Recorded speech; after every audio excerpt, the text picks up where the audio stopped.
Hello guys, my name is Anna and I'm a Ukrainian. I have decided I will vlog daily from my country Ukraine since the start of this awful war with Russia.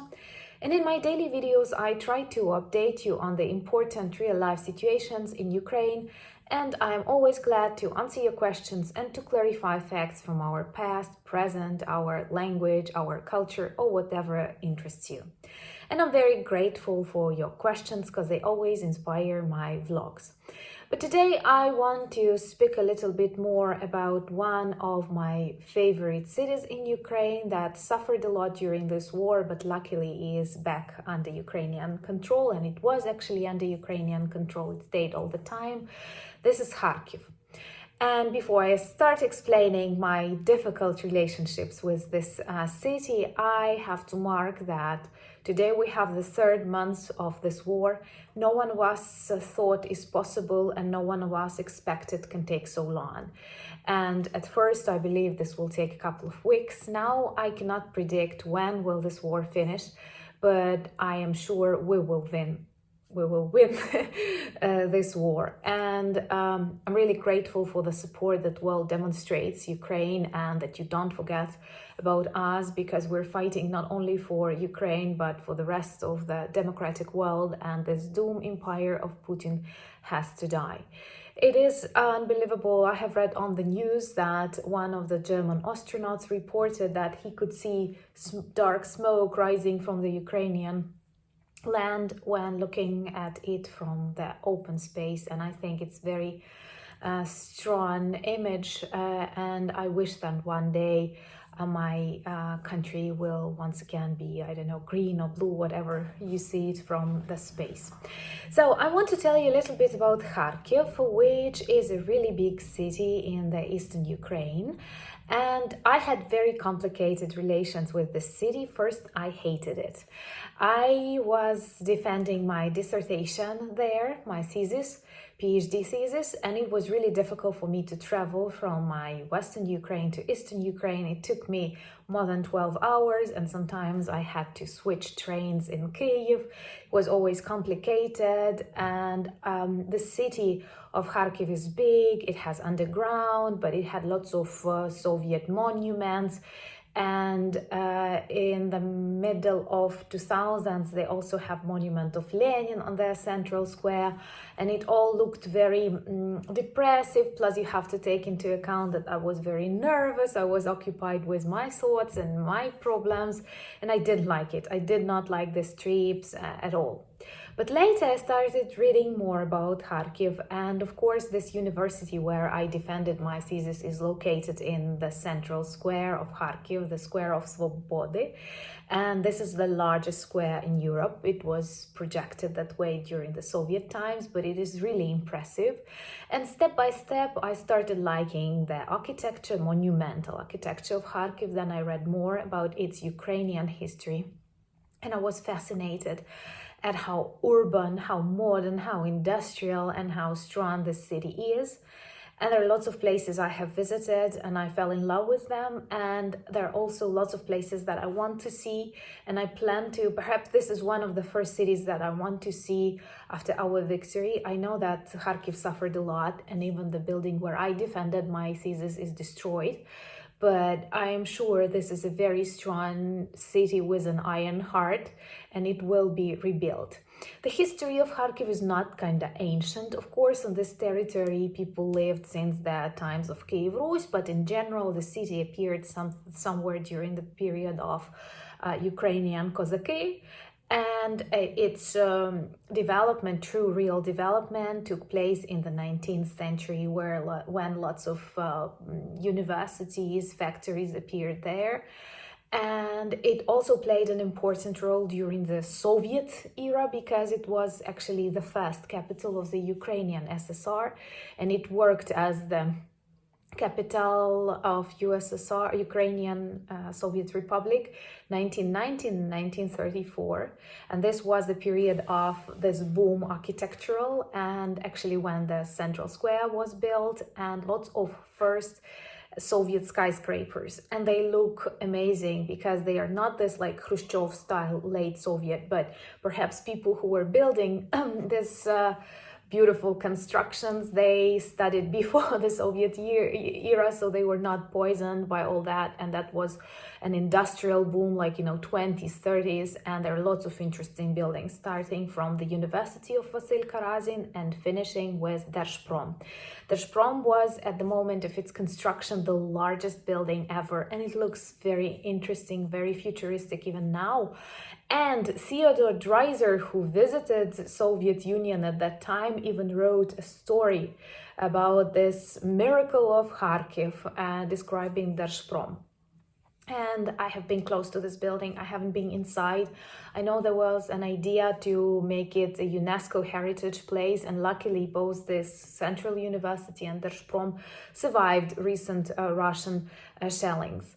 So in Soviet Union, Kharkiv was a large industrial center, and it stayed that way. And of course, in Ukraine, it is a scientific and educational capital too. There are lots of universities, and Kharkiv was home to at least 2 Nobel Prize winners, like the physicist Leo Landau and Ivan Mechnikov, who was working in microbiology and other things.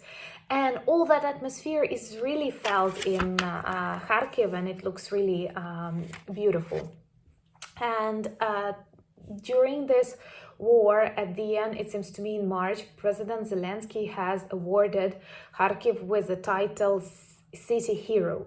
This is something similar to the Second World War tradition, where those cities that demonstrated very strong opposition and fought back aggressive occupiers, they received this title, City Hero. But now more and more Ukrainians want to change it a little bit and to say not the city hero, but the city of heroes, because it's not the city, but people who live there.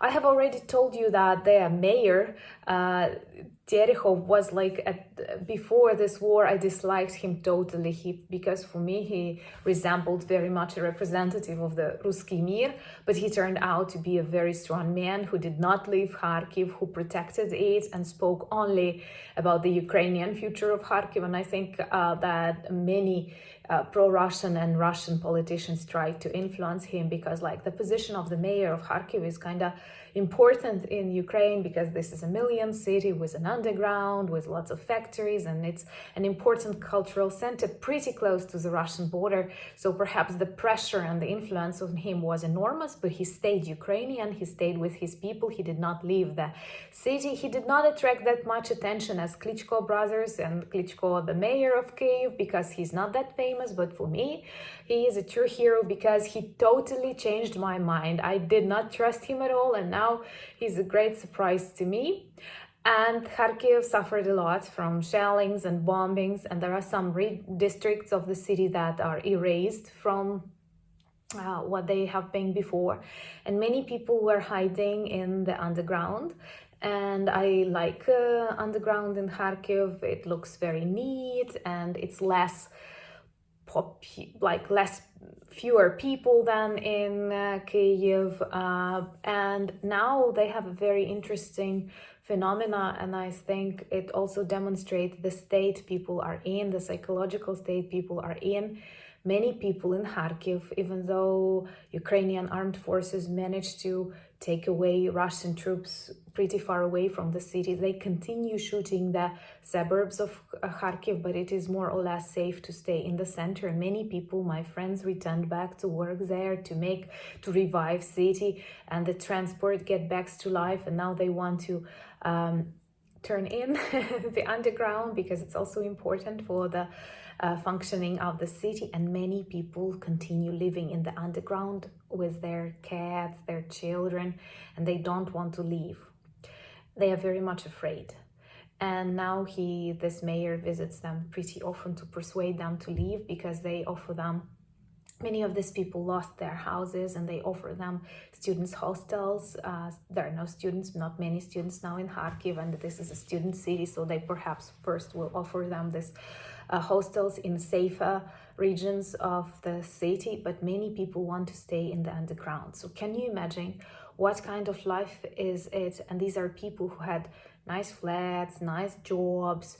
You can even look the way they are dressed. They are dressed pretty well because they managed to save some of their clothes, and how tremendously their life changed due to this Russian occupation. And I think that many people before this war in Kharkiv were more tolerant to Russians than, for example, in my region. But today, all